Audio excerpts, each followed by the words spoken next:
ನಮಸ್ತೆ. ಈ ಪಾಲಕ್ ಗೊಜ್ಜು ಮಾಡಿದ್ರೆ ಅನ್ನ ಸ್ವಲ್ಪ ಜಾಸ್ತಿನೇ ಮಾಡಬೇಕಾಗತ್ತೆ.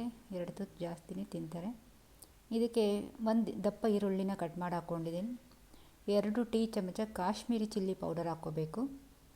2 ಟೀ ಚಮಚ ಧನಿಯಾ ಪುಡಿ ಹಾಕ್ಕೊಳ್ತಾ ಇದ್ದೀನಿ. 1 ಟೀ ಚಮಚ ಜೀರಿಗೆ ಪುಡಿ, 1 ನಿಂಬೆಹಣ್ಣು ಗಾತ್ರದ ಹುಣಸೆಹಣ್ಣು, 1 ಇಡಿ ಕರಿಬೇವು.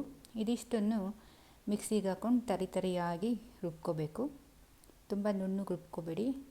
ಈ ತರಿಯಾಗಿ ರುಬ್ಕೊಂಡಿರೋದನ್ನ ಒಂದು ಬಾಣಲೆಯಲ್ಲಿ 3 ಚಮಚ ಎಣ್ಣೆ ಹಾಕ್ಕೊಂಡು ಇದಕ್ಕೆ ಸ್ವಲ್ಪ ಸಾಸಿವೆ, ಅರ್ಧ ಟೀ ಚಮಚ ಮೆಂತ್ಯ ಮತ್ತು ಒಣಮೆಣಸಿನಕಾಯಿ ಮತ್ತು ಕರಿಬೇವು, ಬೆಳ್ಳುಳ್ಳಿ ಇಷ್ಟನ್ನು ಹಾಕ್ಕೊಂಡು ಚೆನ್ನಾಗಿ ಬಣ್ಣ ಬದಲಾಗೋವರೆಗೂ ಹುರ್ಕೊಂಡು ನಾವೇನು ಮಿಕ್ಸಿಲಿ ತರಿಯಾಗಿ ರುಬ್ಬಿ ಇಟ್ಕೊಂಡಿದ್ದೀವಲ್ಲ ಈರುಳ್ಳಿ, ಅದನ್ನು ಹಾಕಿ ಎಣ್ಣೆ ಬಿಡೋವರೆಗೂ ಚೆನ್ನಾಗಿ ಲೋ ಫ್ಲೇಮಲ್ಲಿ ಹುರ್ಕೊಳ್ಳಿ. ಇದನ್ನು ಚೆನ್ನಾಗಿ ಹುರ್ಕೊಂಡು ಆದಮೇಲೆ ಸಣ್ಣಗೆ ತೊಳೆದಿರುವಂಥ ಪಾಲಕ್ನ ಕಟ್ ಮಾಡಿ ಇಟ್ಕೊಂಡಿದ್ದೀನಿ, ಅದನ್ನು ಹಾಕಿ ಚೆನ್ನಾಗಿ ಹುರ್ಕೋಬೇಕು. ದಿನ ಒಂದೇ ಥರ ಸಾಂಬಾರು ಮಾಡಿ ಬಾಯಿ ಕೆಟ್ಟಿದರೆ ಇದು ತುಂಬ ರುಚಿ ಕೊಡುತ್ತೆ ನಾಲಿಗೆಗೆ.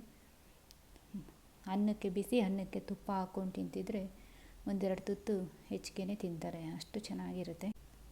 ಈ ಕಟ್ ಮಾಡಿರೋಂಥ ಪಾಲಕ್ ಹಾಕ್ಕೊಂಡು ಅರ್ಧ ಟೀ ಚಮಚದಷ್ಟು ಉಪ್ಪು ಹಾಕ್ಕೊಂಡು ಉಪ್ಪು ನೋಡಿ ಹಾಕ್ಕೊಳ್ಳಿ. ಬೇಕಿದ್ರೆ ನಾನಿಲ್ಲಿ ಕಲ್ಲು ಉಪ್ಪು ಹಾಕ್ಕೊಳ್ತಾ ಇದ್ದೀನಿ. ಉಪ್ಪು ಹಾಕ್ಕೊಂಡು ಚೆನ್ನಾಗಿ ಹುರ್ಕೋಬೇಕು. ಎಣ್ಣೆ ಬಿಡೋವರೆಗೂ ತಳ ಬಿಡುತ್ತೆ, ಅಲ್ಲಿವರೆಗೂ ಚೆನ್ನಾಗಿ ಹುರ್ಕೊಂಡ್ರೆ ಪಾಲಕ್ ಗೊಜ್ಜು ರೆಡಿ ಆಗುತ್ತೆ. ಇದನ್ನು ಬೇಕಾದರೆ 1-2-3 ದಿವಸ ಇಟ್ಕೋಬೋದು. ಚಪಾತಿಗೂ, ದೋಸೆಗೂ ಎಲ್ಲದಕ್ಕೂ ಚೆನ್ನಾಗಿರುತ್ತೆ. ಬೆಸ್ಟ್ ಕಾಂಬಿನೇಷನ್ ಅಂದರೆ ಅನ್ನಕ್ಕೆ ಹಾಕ್ಕೊಂಡು ತುಪ್ಪ ಹಾಕ್ಕೊಂಡು ತಿಂತಿದ್ರೆ ತುಂಬ ಚೆನ್ನಾಗಿರುತ್ತೆ. ಇದು ಒಂದು ಸಲ ಮಾಡಿ ಹೇಗಿದೆ ಅಂತ ಹೇಳಿ. ನಿಮಗೆ ಈ ವಿಡಿಯೋ ಇಷ್ಟ ಆಗಿದ್ದರೆ ದಯವಿಟ್ಟು ಒಂದು ಲೈಕ್ ಮಾಡಿ, ಹೇಗೆ ಮಾಡಿದ್ರಿ, ಹೇಗೆ ಆಯಿತು ಅನ್ನೋದು ಒಂದು ಕಮೆಂಟ್ ಮಾಡಿ. ಇನ್ನೂ ಸಬ್ಸ್ಕ್ರೈಬ್ ಆಗಿಲ್ಲ ಅಂದರೆ ಸಬ್ಸ್ಕ್ರೈಬ್ ಆಗಿ.